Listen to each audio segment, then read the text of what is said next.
కానీ ఇప్పటి వరకు ఇవ్వలేదు. అంటే జూలైలో జరిగినా ఇంతవరకు మార్చి వచ్చేసినా ఇవ్వని పరిస్థితి మనం చూసాం. అలాగే అక్టోబర్లో అకాల వర్షాలు మళ్ళీ వచ్చాయి. అప్పుడు 25,152 ఎకరాల్లో పంటలు దెబ్బతినడం జరిగింది. ఈ రాష్ట్రంలో 16,504 మంది రైతులకు 14.42 కోట్ల పరిహారం ఇవ్వాలి.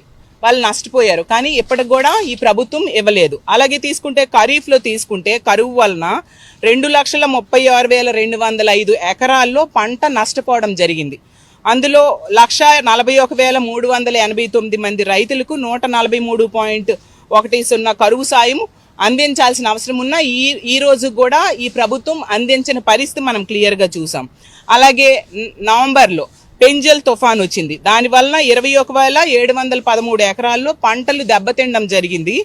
అందులో 14,437 మంది రైతులకు 11.43 కోట్ల రూపాయలు రైతులకు అందించాలి. అది కూడా ఈ రోజుకి ఇవ్వలేదు. అలాగే డిసెంబర్లో వచ్చిన అధిక వర్షాల వలన దెబ్బతిన్న 16,173 ఎకరాలకి 10,118 మంది రైతులకి ఇవ్వాల్సిన 7,61,00,000 కూడా పెండింగ్లో పెట్టడం జరిగింది. అలాగే రబీ 2023-24లో తీసుకుంటే 4,12,803 ఎకరాల్లో నష్టపోయారు రైతులు. ఎంతమంది? 1,58,470 మంది రైతులు. వాళ్ళకి ఇవ్వాల్సిన 164.05 కోట్లు కరువు బకాయిలు కూడా ఈ రోజు కూడా ఈ ప్రభుత్వం విడుదల చేయలేదు. అంత దారుణంగా వ్యవహరిస్తూ సభాముఖంగా చాలా వ్యవసాయ రంగాన్ని ఉద్ధరిస్తున్నట్టుగా వ్యవసాయ శాఖ మంత్రి గారు చెప్పడం నిజంగా దారుణం. గతంలో జగన్మోహన్ రెడ్డి గారు ముఖ్యమంత్రిగా ఉన్న టైంలో చూసుకుంటే విత్తనం నుంచి విక్రయం వరకు, పెట్టుబడి నుంచి గిట్టుబాటు వరకు ప్రభుత్వమే చూసుకునేది. ఆర్బీకేలను ఏర్పాటు చేసింది, ఈ క్రాప్ ఏర్పాటు చేయడం జరిగింది. రైతుకి ఆదుకోవడంలో ఆ ప్రభుత్వం ఎంతగానో ముందుండడం వలన వ్యవసాయ రంగంలో గతంలో ఎన్నడూ లేనట్టుగా వృద్ధి రేటు 12.97% ఈ రాష్ట్రంలో జగనన్న ముఖ్యమంత్రిగా సాధించడం జరిగింది. గతంలో ఎన్నడూ ఇంత ఎక్కువ వృద్ధి రేటు లేదన్నమాట. అంత చక్కగా వృద్ధి రేటు సాధించాము అంటే ఎంతగా వ్యవసాయ రంగాన్ని గతంలో వైఎస్ఆర్ కాంగ్రెస్ పార్టీ అధికారంలో ఉండేప్పుడు ఆదుకుంది వ్యవసాయ రంగాన్ని అనేది మనం అర్థం చేసుకోవచ్చు. ఇదేదో నేను ఇచ్చిన ఫిగర్స్ కాదు, ఇది ఆర్బీఐ కేంద్ర ఆర్థిక శాఖ ఇచ్చిన రిపోర్టు. దీన్ని బట్టి మనం అర్థం చేసుకోవచ్చు ఎంత మేలు చేసింది జగనన్న ప్రభుత్వం అనేది మనం అర్థం చేసుకోవచ్చు.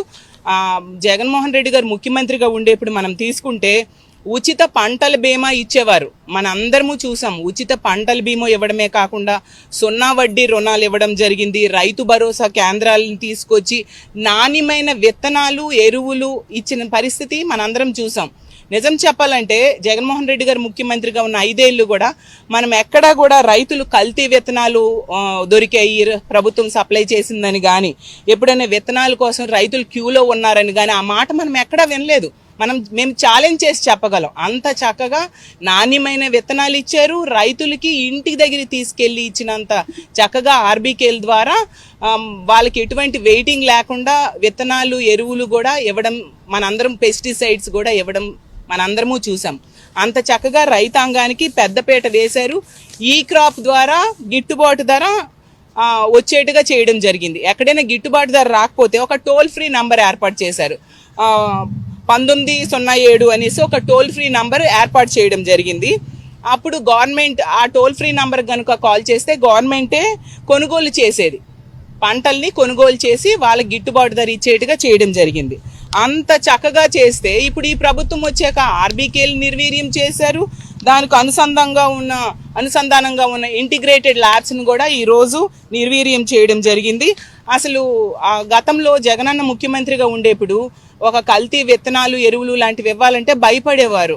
ఎందుకంటే ప్రభుత్వం ఒప్పుకోదు కల్తీ విత్తనాలు ఇవ్వడానికి అనేసి భయపడేవారు. ఈరోజు ప్రభుత్వం అసలు ఆర్బీకేల ద్వారా నాణ్యమైన విత్తనాలు, ఎరువులు సప్లై చేసే వ్యవస్థనే ఈరోజు నిర్వీర్యం చేసేస్తూ ఉండే పరిస్థితి మనం చూస్తూ ఉన్నాము. కాబట్టి ఇన్పుట్ సబ్సిడీ అనేది ఆ సీజన్ ముగిసేలోపే జగనన్న ముఖ్యమంత్రిగా ఉండేప్పుడు ఇచ్చేవారు. అంత చక్కగా పంట నష్ట పరిహారాన్ని ఇచ్చే పరిస్థితి ఒక్క జగన్మోహన్ రెడ్డి గారు ముఖ్యమంత్రిగానే ఉండేప్పుడే ఇచ్చి రైతుల్ని ఎంతగానే ఆదుకొని వచ్చే సీజన్ కల్లా ఈ పెట్టుబడి సాయం అందేట్టుగా ఆ రోజు జగన్మోహన్ రెడ్డి గారు చేయడం జరిగింది. అంత చక్కగా రైతాంగాన్ని ఆదుకున్నారు జగనన్న. అసలు 10,000కు పైగా రైతు భరోసా కేంద్రాలు కట్టించడానికి పూనుకోవడమే కాకుండా 10,000 మందికి పైగా అగ్రికల్చర్ అసిస్టెంట్స్ని కూడా అపాయింట్ చేశారు జగన్మోహన్ రెడ్డి గారు. అసలు గతంలో ఎప్పుడైనా అంతమందిని అగ్రికల్చర్ అసిస్టెంట్స్ని రైతుల కోసం అపాయింట్ చేసిన చరిత్ర మనం చూసామా? అది జగనన్న ముఖ్యమంత్రిగా చేయడం జరిగింది. అంతగా రైతాంగానికి వ్యవసాయానికి పెద్దపీట వేయడం జరిగింది. మాట్లాడితే వ్యవసాయ శాఖ మంత్రి గారు కొడవలి ఇవ్వలేదు, కొడవలి పిడి ఇవ్వలేదు, పిడి కూడా ఇవ్వలేదు అని మాట్లాడుతున్నారు. కానీ జగన్మోహన్ రెడ్డి గారు ముఖ్యమంత్రిగా ఉండేప్పుడు 1,050 కోట్లు ఈ యంత్ర సామాగ్రి కోసం ఖర్చు పెట్టడం జరిగిందనేది రికార్డ్స్లో ఉంది. అంత చక్కగా వాటి కోసం కూడా జగన్మోహన్ రెడ్డి గారు ఆ రోజుల్లో ఖర్చు పెట్టి రైతాంగాన్ని ఆదుకోవడం జరిగింది. కాబట్టి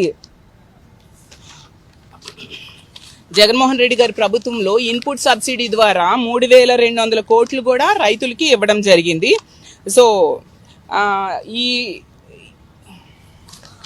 ఈ విధంగా ఎంతగానో జగన్మోహన్ రెడ్డి గారి ముఖ్యమంత్రిగా ఉన్న పరిపాలనా కాలంలో రైతాంగం ఎంతో చక్కగా వ్యవసాయం చేసేది. వ్యవసాయం అనేది ఒక పండగ వాతావరణంలో చేసుకునేవారు.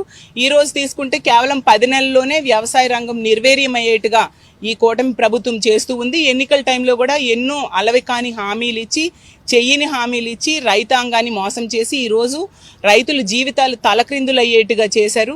ఎప్పటికైనా అబద్ధాలు చెప్పడం మానేసి మేనిఫెస్టోలో ఇచ్చిన అంశాలన్నీ కూడా దానికి సరిపోయిన అమౌంట్స్ని బడ్జెట్లో కేటాయించి రైతాంగాన్ని ఆదుకోవాలి, ఇన్పుట్ సబ్సిడీ ఇవ్వాలి, అలాగే పెట్టుబడి సాయం ఇవ్వాలి, రైతులకి గిట్టుబాటు ధర అయ్యేట్టుగా ఈ ప్రభుత్వం చేయాల్సిన అవసరం ఉందని తెలియజేస్తూ మీ పత్రికా ముఖంగా తెలియజేస్తూ సెలవు తీసుకుంటున్నాను. Thank you.